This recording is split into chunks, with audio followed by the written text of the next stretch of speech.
Bush conducted a war to dismantle and defeat the terrorist group Al-Qaeda, the same group that allegedly was created by the CIA as a geopolitical weapon in 1979.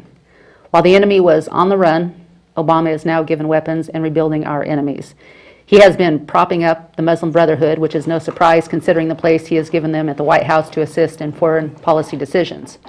If Obama really wants to support democracy in Syria, he might want to give some aid to citizens within their borders rather than arming terrorists with our tax dollars pretending to be Syrian citizens, but most are not. These terrorists use U.S. weapons and are now crossing over to Iraq, continuing to behead and crucify Christians and non-extreme Muslims. One opinion the White House has given us is for Malachi to step down, yet he is not the one beheading Christians. It appears that where there is a caliphate, there are terrorists with American weapons. And one more thing, back in 2009, I was informed that massive amounts of weapons were being shipped to the Middle East through McMinnville Airport. And I don't know if this is still happening or not. In light of these issues of immigration reform, it's much more of a concern. And if we don't take proper action, Jim Ludwig is here to talk to us about immigration reform and offer us his take of the problem and good solutions. Well, Jim, thank you very much for coming here. Thank you, Veronica, for inviting me. The issue of immigration is really, in many ways, is the most important issue in the United States. Mm-hmm. The primary duty, their number one job of Congress and the President, is really to protect our sovereignty as a nation, because if we lose our sovereignty, it doesn't matter what laws we pass. That's because right. Somebody else is controlling what goes on in our country. If you look at the southern border, the Mexican border, basically we've ceded our sovereignty to Mexico. Mexico, and we're seeing it right now with a huge influx of people from Central America coming in. Mm-hmm. Our government has basically turned its back on our border, and despite the claims by the Obama administration that our border is secure, it's obvious it's not.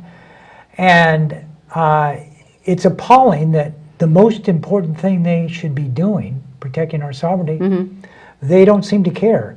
And a lot of it is, I think that a lot of people in government, a lot of people in the United States, take our sovereignty for granted. Isn't that the truth? They really do. Nobody thinks anything can happen wrong here in the United States that can't be refixed. Yeah, think about the Ukraine as an example. The Ukraine's got defined borders, mm-hmm. but Ukraine doesn't have sovereignty. They can pass a law, and if Russia doesn't like that law, Russia can move in and dictate to the Ukraine what they should be doing. Mm-hmm. If you don't have sovereignty, and you lose it, it's very difficult to get back. Mm-hmm.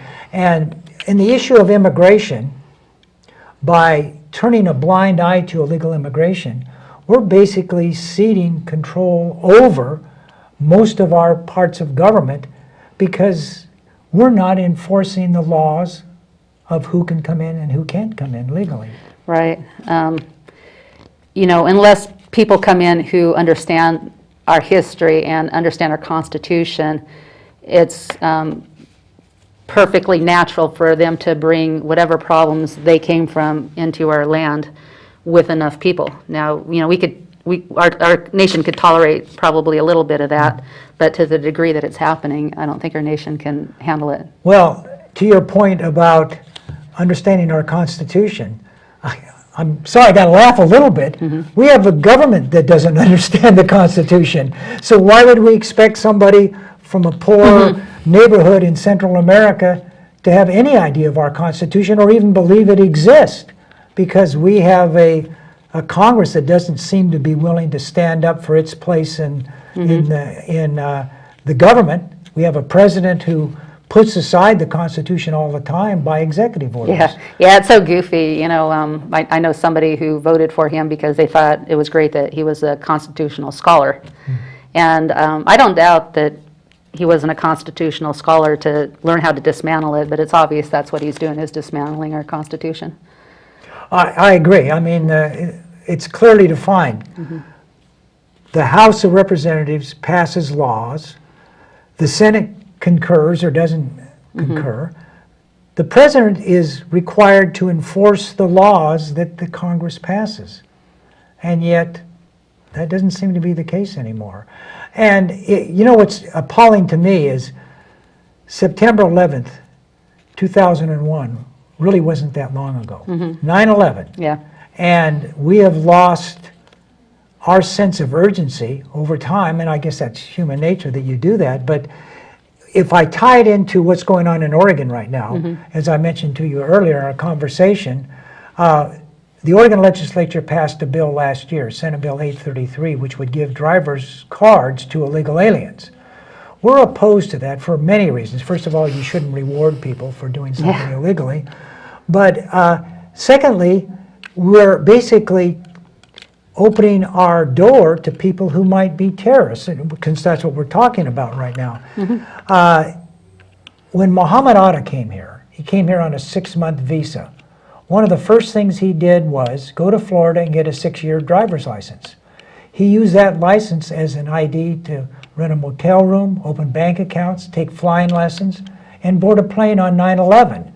The other 19 Islamic terrorists had 26 different driver's licenses between them. And that's the primary reason why the 9/11 Commission recommended that all states end the practice of giving driver licenses to people unless they can prove they're legally here. And fortunately, almost all the states followed that advice. Unfortunately, Oregon was kind of an outlier, and we didn't do that.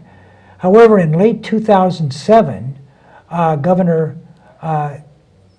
Governor Ted Kulongoski, happened to attend a mock terrorist attack in Portland conducted by the Department of Homeland Security.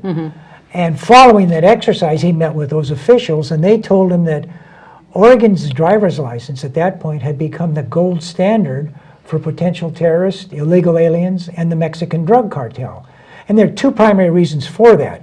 One, our driver's license is good for 8 years, which is pretty unique among the states. Some are as short as 4 years. Florida is 6 years. The other reason is we, at that time, were allowing people to use the phony Mexican matricular card as a valid form of ID to get an Oregon driver's license, despite the fact that the FBI has testified in Congress you shouldn't rely on the Mexican matricular card for ID, and the American Association of Motor Vehicle Administrators said they're unreliable. But nonetheless, up until that point, we were doing that. Well, following that discussion, Kulongoski issued an executive order ending the practice of Oregon giving driver's licenses to, essence, illegal aliens. His executive order took place on February the 4th of 2008.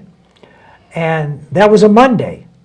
And on that day, the Oregon Department of Motor Vehicles reported on that day and from till now, there was a 90% reduction in intra-office fraud reports at the DMV office.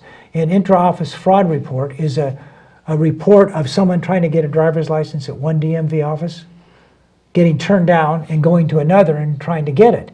90% reduction since the governor passed his executive order ending the practice of giving driver cards to people who had the Mexican consular card.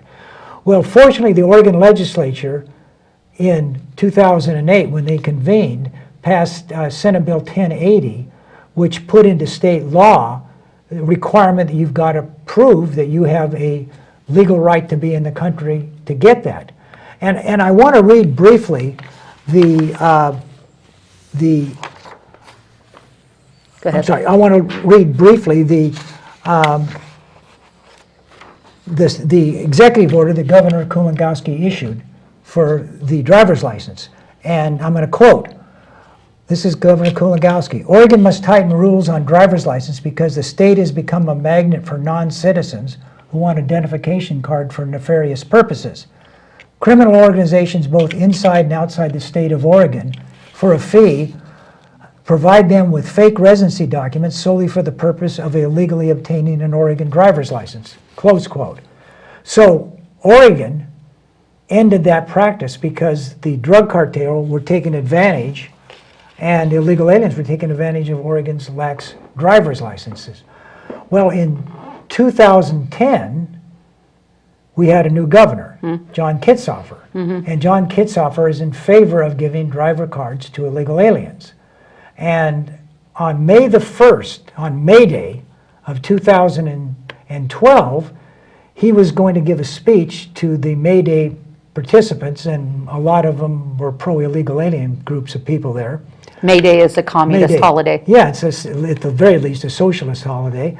And it was funny because right about then, Governor Kitzhofer was kind of the toast of Washington, D.C., because Cover Oregon supposedly was a year and a half ahead of all other states as far as implementing Obamacare. So instead of giving the speech, he flew to Washington, D.C., and there was rumors that he was going to replace Kathleen Sebelius as head of the Department of Human Services. And as soon as that Obamacare was enacted, he would become the new director of Human Services. Well, since he couldn't be there, he had Brad Avakian read the speech, and I'm going to quote him very liberally, but basically what the governor said to the crowd was, we need to encourage illegal aliens to come out of the shadows. They need to be able to drive back and forth to their jobs safely. In essence, drive back and forth to jobs they can't legally hold, hired by companies that can't legally hire them, using Social Security numbers stolen from American citizens.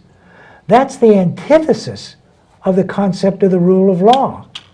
And that's what Governor Kitzhofer tried to do.